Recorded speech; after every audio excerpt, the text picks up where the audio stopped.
کہ اللہ مسبب الاسباب ہے، وہ اسباب کا پابند نہیں ہے، وہ اسباب کا محتاج نہیں ہے، اسباب اس کے محتاج ہیں۔ اگر یہ یقین ہے تو اللہ پر ایمان ہے، یہ نہیں ہے تو تمہارا ایمان اسباب پر ہے، وسائل پر ہے، ذرائع پر ہے، مادیات پر ہے، اللہ پر نہیں۔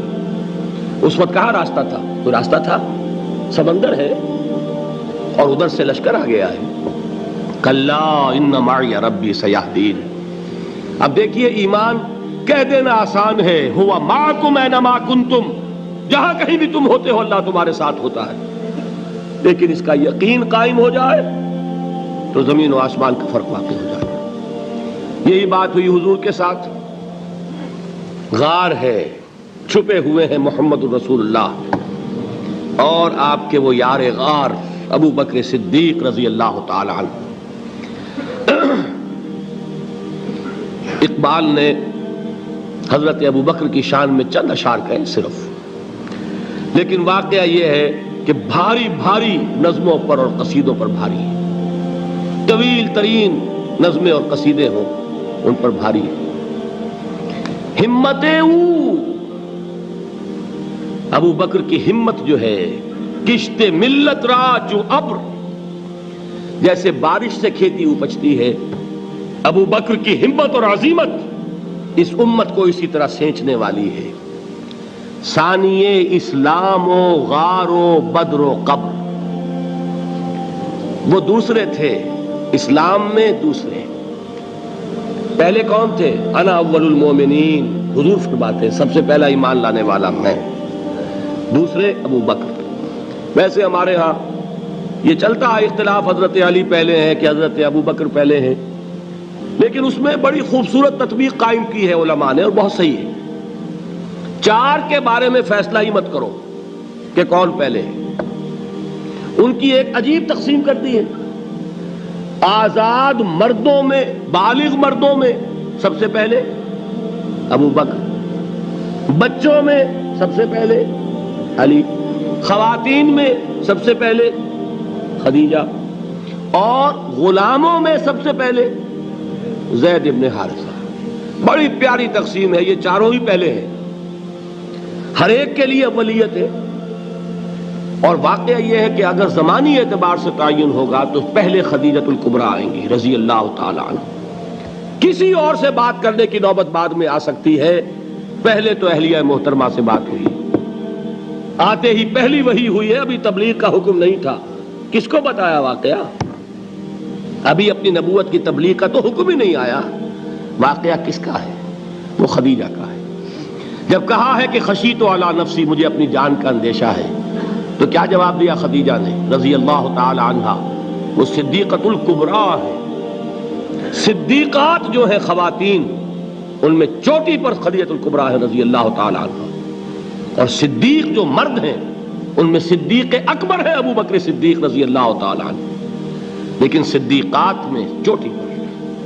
جب حضور نے فرمایا خشیت علی نفسی، کیا فرمایا؟ کیا عرض کیا؟ کیسے تسلی دی؟ نہیں نہیں، اللہ آپ کو ضائع نہیں کرے گا، آپ غریبوں کے ہمدرد ہیں، آپ مساکین کے تکالیف رفع کرنے والے ہیں، آپ بیواؤں کی سرپرستی کرتے ہیں، آپ مسافروں کی خدمت کرتے ہیں، اللہ آپ کو ضائع نہیں کرے گا۔ یہ یقین ہے اس خاتون کے اندر۔ خیر وہ ایک علیحدہ بات ہو جائے گی۔ میرے دل پر حضرت خدیجہ رضی اللہ تعالیٰ عنہ کی شخصیت کا بڑا گہرا نقش ہے، جو وہ کوئی اور ہی وقت اور موقع ہوا تو بیان ہوگا۔ بہرحال اقبال نے ایک مصرے میں جو چار اولیتیں جمع کر دی ہیں، ہمتیں کشت امت را چو ابر، ثانی اسلام و غار و بدر و قبر۔ اسلام میں حضور کے بعد پہلے کون؟ ابو بکر۔ غار میں حضور کے ساتھ کون؟ ابو بکر۔ بدر کی رات اللہ کا رسول سر بسجود، وہ جھاڑ، وہ گھاس پھوس کی جو جھوپڑی بنائی گئی تھی، اور وہاں تلوار ننگی لے کر پہرا دینے والا کون؟ ابو بکر۔ اور اس حجرہ عائشہ میں محمد کے بعد سب سے پہلے دفن ہونے والا کون؟ ابو بکر رضی اللہ تعالی عنہ وصلی اللہ علیہ وسلم۔ وہ جو معاملہ میں سنا رہا تھا غار ثور کا، حضرت ابو بکر بھی حضور کے خیال سے لرز گئے ہیں. آپ کو یاد ہوگا کہ جا کر پہلے تمام جتنے سوراخ تھے انہیں بند کیا ہے. ایک سوراخ رہ گیا تھا جس کو بند کرنے کے لیے کوئی کپڑا نہیں تھا. وہاں اپنی ایڑی رکھی ہے. تب کہا ہے حضور سے تشریف لائیے, اور اپنے زانو پر حضور کو لٹایا ہے. اور وہاں کسی موذی جانور نے کاٹا ہے. حضور کی آنکھ لگ گئی تھی.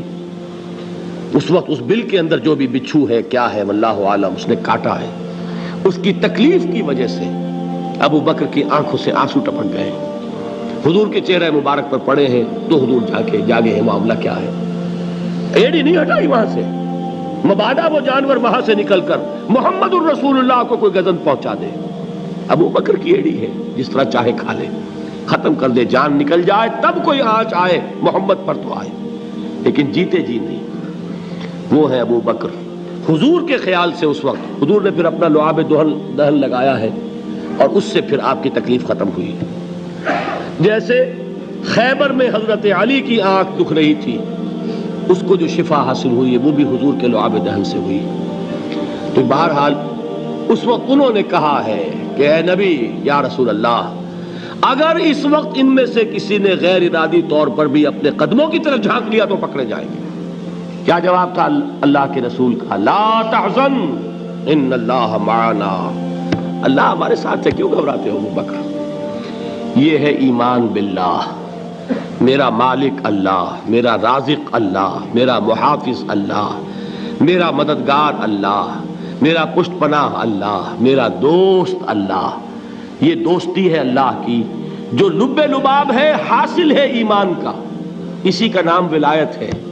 اولیاء اللہ کے سروں پر سینگ نہیں ہوتے. جس کے دل میں ایمان راسخ ہو چکا ہو وہی اللہ کا ولی ہے. جسے اللہ پر یقین ہو چکا ہے وہی اللہ کا ولی ہے. جسے یقین ہے اللہ میرے ساتھ ہے, میرا مددگار, میرا پشت پناہ, میرا ساتھی, میرا دوست, میرا محبوب, میرا محب. اللہ اہل ایمان سے محبت کرتا ہے. واللہ یحب الصادقین. ان اللہ یحب الذین یقاتلون فی سبیلہ صفا کانہم بنیان مرصوص. اللہ محبت کرنے والا, اہل ایمان محبوب, اور اہل ایمان محبت کرنے والے اللہ محبوب. والذین آمنوا اشد حبا للہ. آپ تصور کیجئے جسے یہ رشتہ ایمان یا رشتہ ولایت حاصل ہو جائے, الا ان اولیاء اللہ لا خوف علیہم ولا هم یحزنون. آگاہ ہو جاؤ, اللہ کے دوستوں کے لیے نہ کوئی خوف ہے نہ کوئی حزن ہے. اور میں بیان کر چکا تھا, خوف اور حزن کے خاتمے ہی کا نام امن ہے. زوال خوف, زوال حزن. یہ خوف اور حزن کیوں آتے ہیں بار بار؟ اللہ تخافوا ولا تحزنوا, دونوں آ گئے. الا ان اولیاء اللہ لا خوف علیہم ولا هم یحزنون, پھر وہی دو. وہ کیوں ہے؟ خوف ہوتا ہے کسی مستقبل کی بات کا, یہ نہ ہو جائے, وہ نہ ہو جائے, یہ نقصان نہ پہنچ جائے, یہ تکلیف نہ ہو, یہ غضب نہ آ جائے. خوف ہے مستقبل سے. حزن ہے یہ کیوں ہوا, یہ نہیں ہونا چاہیے تھا, یہ میرا فلاں چیز میرے ہاتھ سے جاتی رہی ہے, فلاں موقع نکل گیا, اب بیٹھے ہوئے ہیں اندر ہی اندر کڑ رہے ہیں, صدمہ ہے اور رنج ہے. اور جو اللہ پر ایمان رکھتا ہے وہ جانتا ہے ما اصاب من مصیبت فی الارض ولا فی انفسکم الا فی کتاب من قبل ان نبرأها ان ذلک علی اللہ یسیر لکی لا تعصوا علی ما فاتکم ولا تفرحوا بما آتاکم واللہ لا یحب کل مختال فخور. اس زمین میں یا تمہاری جانوں میں کوئی تکلیف, کوئی مصیبت نہیں آ سکتی سوائے اس کے کہ جو اللہ نے لکھ دی ہو, اس سے پہلے کہ وہ ظاہر ہو. جس کو یہ حقیقت معلوم ہو گئی اس کو یہ طرز عمل اختیار کرنا چاہیے. جو چیز چھن جائے, جاتی رہے, چھوٹ جائے, اس پر افسوس نہ کرو. کس نے چھینی؟ دوست نے. دوست کے فیصلے پر شکایت. دوستی کو بٹا لگا رہے ہو, سرے تسلیم خم ہے جو مزاج یار میں آئے. اگر دوستی ہے تو پھر تو تمہیں گردن جھکانی چاہیے کہ ہر چے ساقی ماریخت عین الطافست, جو بھی میرا ساقی میرے پیالے میں ڈال دے اس کا کرم ہے. جو اس کی طرف سے آئے اس پر کوئی رنج نہیں, کوئی صدمہ نہیں, کوئی غم نہیں, کوئی شکایت نہیں, کوئی شکوہ نہیں. اور جو ہوگا وہ اس کے اذن کے بغیر نہیں ہوگا, اور اس کا اذن ہوگا تو یقیناً میرے لیے خیر ہی خیر ہے, چاہے وہ ناگوار شے ہو. بظاہر مجھے اچھی نہ لگ رہی ہو، میری شارٹ سائٹڈنس میں مجھے وہ نظر آ رہی ہے کہ میرے لیے بری ہے، لیکن قرآن نے کہا ہے عسیٰ ان تکرہوا شیئا وہو خیر لکم وعسیٰ ان تحبوا شیئا وہو شر لکم واللہ یعلم وانتم لا تعلمون۔ ہو سکتا ہے تم کسی چیز کو ناپسند کرو درحال ہے کہ اسی میں تمہارا خیر ہو، اور ہو سکتا ہے تم کسی چیز کو پسند کرو درحال ہے کہ اس میں تمہارا شر ہو۔ اللہ جانتا ہے، تم نہیں جانتے۔ جب مجھے یہ بات معلوم ہو گئی، میں نے اپنا معاملہ اللہ کے حوالے کیا۔ سپردم بے تو مایا خیش را تو دانی حساب کم و بیش را، اے رب جو تو چاہتا ہے وہ ہو، تیرے علم میں جو شے میرے لیے خیر ہے وہ ہو جائے، میری کوئی پسند نہیں، میری کوئی چاہت نہیں، یہ ہے راضی برضائے رب۔ اکبر الہ آبادی نے اسے کہا ہے رضائے حق پہ راضی رہ، یہ حرف آرزو کیسا، خدا خالق، خدا مالک، خدا کا حکم تو کیسا۔ جب میں آ گیا بیچ میں، میری پسند، میری مرضی، میری خواہش، میری چاہت، یہی تو شرک ہے۔ ما شاء اللہ کان وما لم یشاء لم یکن، جو اللہ نے چاہا وہ ہوا، جو اس نے نہیں چاہا نہیں ہوا، اختیار اس کا ہے، میرا تو نہیں۔ رضائے حق پہ راضی رہ، یہ حرف آرزو کیسا، خدا خالق، خدا مالک، خدا کا حکم تو کیسا۔ اقبال نے اسے کہا ہے فارسی میں، اب آپ کہیں اس کا ترجمہ بھی کرو تو وہ مجھے ذرا اس وقت کچھ بہت ہی بدذوقی کسی بات نظر آئے گی۔ جائیے پوچھئے کسی سے جسے فارسی آتی ہو۔ برو کشید ز پیچا کے ہست و بود مرا، چوک دہا کے مقام رضا کشود مرا۔ مجھے تو تمام پیچ و خم سے نکال دیا اس مقام رضا نے، میں راضی برضائے رب ہوں، جو فیصلہ اس کا میں اس پر راضی۔ تو کہاں کا حزن اور کس کا خوف، یہی زوال حزن اور زوال خوف، یہی ہے امن، یہ نتیجہ ہے ایمان کا۔